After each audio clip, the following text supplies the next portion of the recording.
All right, everybody, check it out. So I'm gonna move it over to part 4 of my, I guess, what do you do when you go to a body shop kind of series. We've gone over, customers being lost, being referred, getting 3 estimates, looking for the cheapest one, the insurance companies trying to get a link for you to be able to upload pictures. So I guess let's pick up from there, right? Let me elaborate a little bit on that about insurance companies and how they're like trying to get you to go somewhere. So let's say in San Antonio, right? San Antonio, Texas alone, there's about 200 body shops in San Antonio, and let's say there's 30 caliber collisions. There's maybe 4 or 5 classic collisions, maybe a little bit more. Now there's Crash Kings. I don't think Gerber's here yet. And then all the other ones are all just smaller. There's a lot of smaller kind of mid-size single owners, or maybe like partners that own body shops, like RG3 Collision. There's San Antonio Collision, Certified Collision, Northeast Customs. Who else do I know? I know Lux Collision. I'm just trying to name a couple of people that I know, or I've seen, or I talk to, or that are close to me. United Collision, Omega Collision. All these are small but mid-sized body shops. They're not like the big corporate body shops. So a lot of us kind of go off of, and we depend on Google reviews and word of mouth referrals, or being just sent kind of whatever anybody else doesn't want to really deal with. Or if we're lucky, you have a direct repair shop that you deal with, and so you get a lot of you have that one insurance company that kind of feeds you business all the time. I always thought I wanted to be a direct repair shop, because I thought I needed that work, so that way I can keep the cash flow coming into the shop, so that way I can stay open. And then I've been open 5 years without a direct repair shop, so, and I do pretty well. So I actually kind of don't really want to be a direct repair shop anymore. I used to think I wanted to. Not anymore. I really don't, because I'm not committed to them. I don't have to give them a discount, so that way they can refer me work. So what happens is, most of the time people get into an accident, and either they're gonna, so they call 911, call the police show up. You're trying to get the other person's information, or you don't even want to talk to them because you're so pissed off. So you let the police kind of get in the middle, do all that, and then the police half-ass everything. So all the information's all mixed up. Nobody really got anything sufficient. But when you do figure it out, hopefully they got everything for you, and you're able to move forward with your insurance company.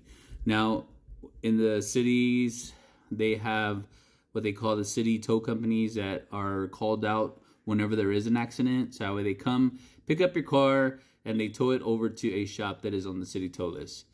Or it goes to Groudon Impound. You don't want your car to go to Groudon Impound.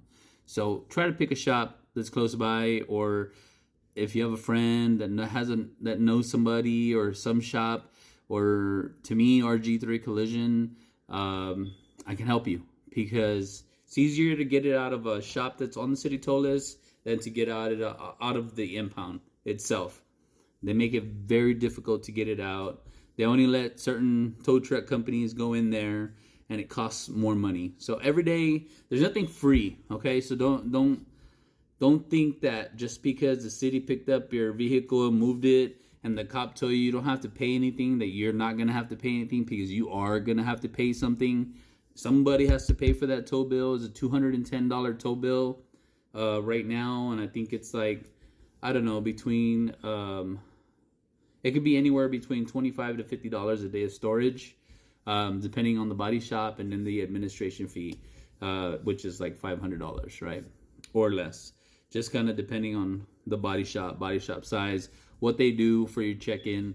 So that covers all the security cameras, gates, checking in your vehicle, using our computers, just our labor, because nobody's paying us for our time to check in your vehicle and make sure that the city gets paid, because we have to cut the payment to the city and make sure that we drop off our checks to them, so that way they get paid and all the tow companies are all covered. So there's a lot that is involved, and that's why there's an administration fee. That's kind of hard to explain because there's a lot of little things that are all entailed into that. And then the storage days, and then taxes or whatever. So whenever you're in an accident and it's on a city street and the city is called out, which is like the 911 police officers, right? And your car is not drivable, it's going to get towed. Please pick a shop that's on the list. It'll be easier for you to get it out of there. And make sure you call the shop. Don't let it sit there for a week. Try to get all your personal items out of the vehicle. We're not responsible for anything that's lost, misplaced, or stolen. That's your fault. Get all your stuff out. And, because we're not going to cover it. You should have got everything you needed. If not, call the next day and come by and get everything you need. Nothing is free. So don't think that you don't have to pay anything. Every day that the car sits at any storage facility, it's gonna get charged. So you can't get out of that. That's just the way it is. You park somewhere, you pay $5 downtown, or parking meters are free, 24-hour parking. I mean, you drop it off if it gets dropped off at a body shop because it's not drivable, then you're gonna pay every day for storage. So you need to hurry up and figure out your claim, call, make contact with the body shop, figure out what you're gonna do. So that's one thing, right? There's a lot of things I can talk about. I mean, I don't know what people are interested in hearing.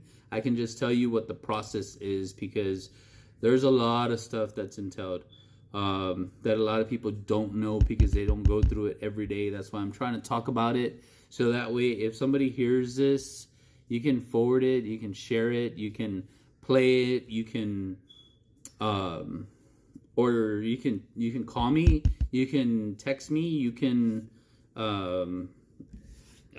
email me, you can look me up, right? San Antonio, I'm pretty cool. I'll talk to everybody, I text everybody back, I'll answer my phone. You have a question, just call me, just ask me. So after that, that's just that. So now when the car's at the shop, make sure you get it out fast, because every day it sits there.